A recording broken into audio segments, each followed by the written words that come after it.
好，接下来我们要来看到在加勒比海这个的火药味冲天哦，是不是川普接下来要对委内瑞拉来正式开战呢？我们等一下也会来一起关心，包括了南方之矛哦，已经瞄准了马杜洛，那么美军的航母也正式的压境了。另外一方面，委内瑞拉则是急着找中俄来救援，等一下我们都会一起的来做关心。好，赶快来看到是美国跟委内瑞拉现在是不是真的已经到了一个开战的边缘呢？我们要来看到最新消息，川普他这样说，他说呢已经听取了对于美国内部的情势，并且对他们采取军事行动的这种选项的一个简报。他还跟记者说，我大概做好了决定。这句话是什么意思呢？是说要正式的对委内瑞拉来开战了吗？我们赶快来看到最新消息，同样来自于白宫内部的幕僚已经做了一个评估哦，他们针对了这个美国的总统马杜洛下台后已经有所安排了，一共是给他2个选项。第一个，他说呢会给马杜洛一个安全通道，之后呢如果拿下了委内瑞拉之后，会把马杜洛给流放到几个国家做选项，土耳其、俄罗斯、亚塞拜然或者是古巴等等的国家。第2个选项干脆呢就是以毒品罪把这个马杜洛干脆就直接给他逮捕起来。美国智库也说呢，川普他们认为他的动武几率高达超过50%。CNN 甚至说，现在呢，川普已经在考虑在地面战方面也会来做盘算了。这个开战的几率到底有多高？委员怎么看？我认为开战好像是板上钉钉了。4个原因：第一个，毒品只是表面上的理由；第2个，移民是新仇旧恨。因为刚开始他不接受委内瑞拉移民回来，第3个石油，因为委内瑞拉有全世界蕴藏量最大石油，而且它有个很大的买家叫中国，那这个就是更是仇上加仇。第4个叫做向左转，什么叫向左转？马杜罗存在的话，向左转，哥伦比亚向左转，巴西向左转，都在拉丁美洲所谓向左转，就是挑战美国的帝国主义权威。所以他要把这个向左转的气氛给打下去。这是川普4个原因中里面全部绑在一起。那他现在这么大阵仗，如果他不开打，鼻子摸一摸撤回去，你说他的政治后果是什么？对，所以他宁可打小仗或打大仗，这样也做一个区隔而已。那开战可能是势在必行了。那开战的一个战略跟战术的目标是什么？战略就是瓦解马杜罗政权，然后战术上当然要先扶持其他党派来成为委内瑞拉的新政权。那这个没有动武大概都达不到。对，这个还没办法了。这个就像中国大陆对台湾的政权一样，吃这个痛，吃那个痛。所以他可能会采取极端的手段。所以才需要一开始是要部署这么庞大的军力，否则他那边干嘛？摆摊呐？当然不是嘛。好，一方面这个开战，我们看到是不是正式的进入倒数计时？有这个马杜洛在政治上面，有这个川普在政治上面的这个军事上面的霸权考量，另一方面还有石油等等的利益。所以呢，赶快来看到美国的最新在军事上面的动作。我们等一下会请小舰长来带我们看哦，包括了说这个赫格塞斯最新说，他们已经要准备启动的是南方之矛的行动，集结大批的军力哦。这个行动被视为是本世纪最大规模的南方战区的军力汇集行动了。好，包括出现了哪一些的武器呢？美军最先进的航母福特号，还有各类型的战舰10多艘，核动力攻击潜舰，1.5万名的士兵跟10架 F-35，这个行动他说就要马上准备展开了。马杜洛当然也不是省油的灯，他找上了俄罗斯，找上了中国大陆来做帮忙。赶快来看到的是俄罗斯方面确定已经运送给委内瑞拉的，包括了它的防空飞弹2款，铠甲 S1跟它的山毛榉等等哦，强化委内瑞拉它的防空的一个战力。另一方面，大陆则是支持，不管是在反舰导弹，或者是能够侦测美军隐形战机的雷达，以及这种不同系列的陆军的一个战车等等，美军对他来说就可以有一定程度的威胁了。所以来看到的是这个美军这一次出动的航母，再加上刚刚提到的核潜舰，会不会是小题大做呢？委内瑞拉这一次有了中俄的支持，战力是否不可小觑？小舰长怎么看？其实美军什么时候开始动员的？美军从7月开始动员的，那也就是我们讨论这个题目从7月开始。可是我们回头想一想啊，美国对付委内瑞拉，从7月到现在已经过了4个月了，他还在不断的增援。他为什么不断增援呢？其实他在项庄舞剑啊。可是那个沛公不是中国，也不是俄罗斯，他其实也就是把这个已经很久没有动员的南方司令部呢，全部整顿一次。由谁来整顿？由赫格塞斯。还记得吗？赫格塞斯讲战士精神，那大家觉得你没有威望嘛，你又不是我们军方出来的，而且你之前你也不过就是个主播嘛，对不对？那对不起，那个现在他就是要来建立威望。我们来看到，如果按照最新的统计啊，这个也就是在加勒比海所有的那个刚刚我们主持人讲到的15000人。就是这些部队整个集结起来，而且呢，美国果然是一个非常会做认知作战的一个国家。它已经当这个我们看到这个福特号，它已经进入南方司令部的时候呢，它立刻拍了这么一张，这个他们叫做摄影演练啊 ，photo exercise， 也就是它拍了美国国旗，他拍了 B-52的编队，然后拍了他的整个的一个航空母舰打击群。告诉马杜罗，我们来了，你要害怕了。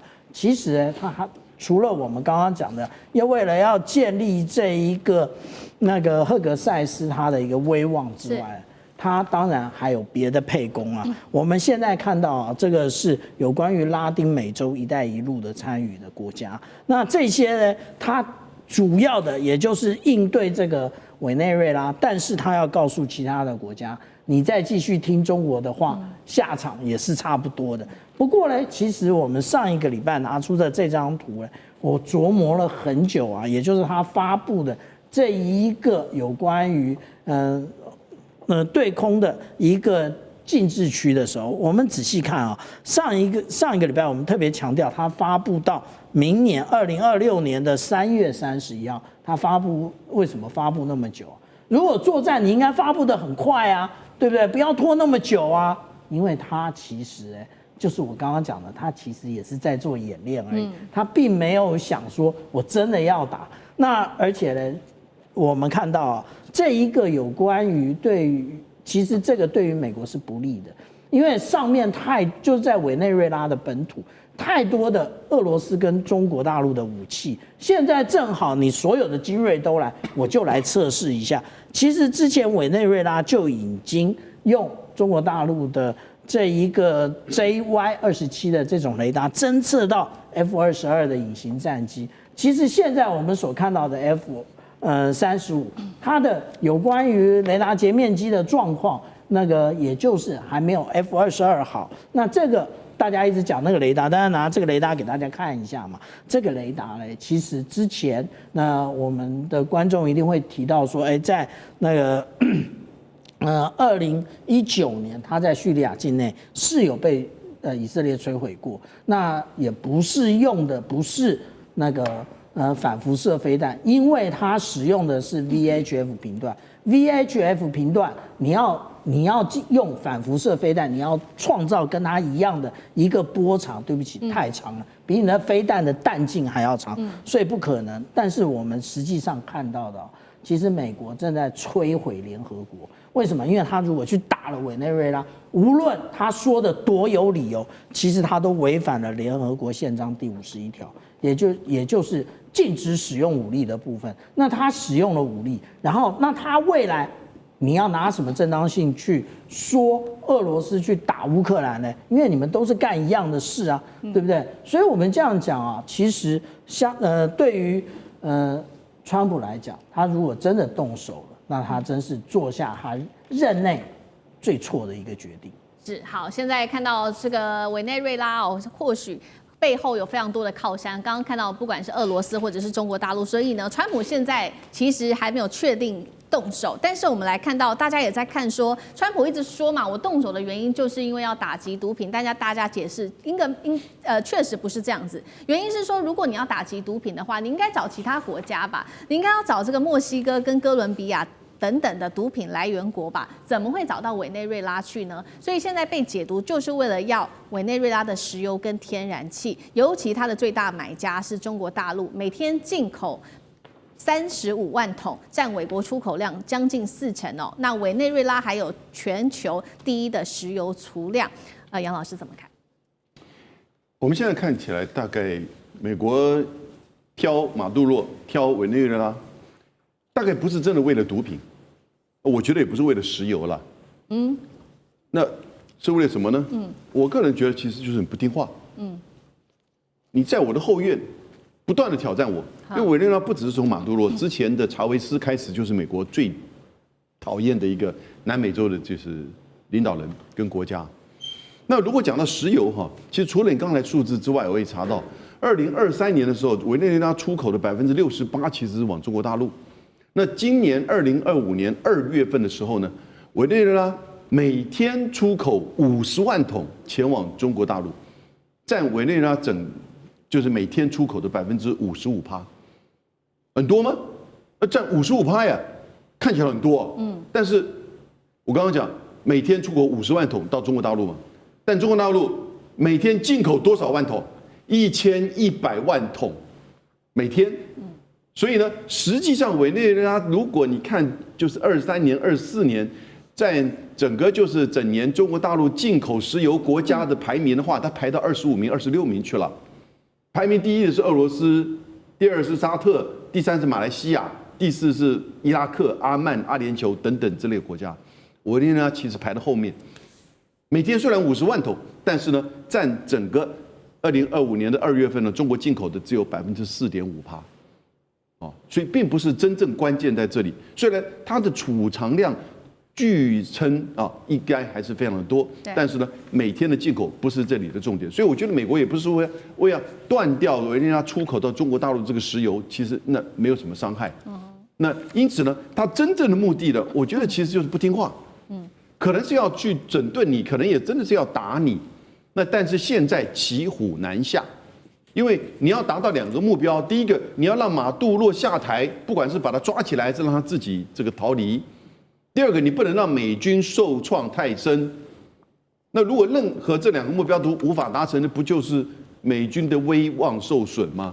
不，川普 OK 啦，川普无所谓，但是美国的这个整个战略跟军事，你在你自己家后门，你摆的那么久的这个姿态，连航空母舰福特号都来了，结果呢，狐假虎威、虎头蛇尾的情况之下，结果呢，没有什么用处。这个其实我觉得赫德塞斯跟川普他都会找理由下台，但是对美军的威望在别的地方呢，其实会产生很深刻的影响。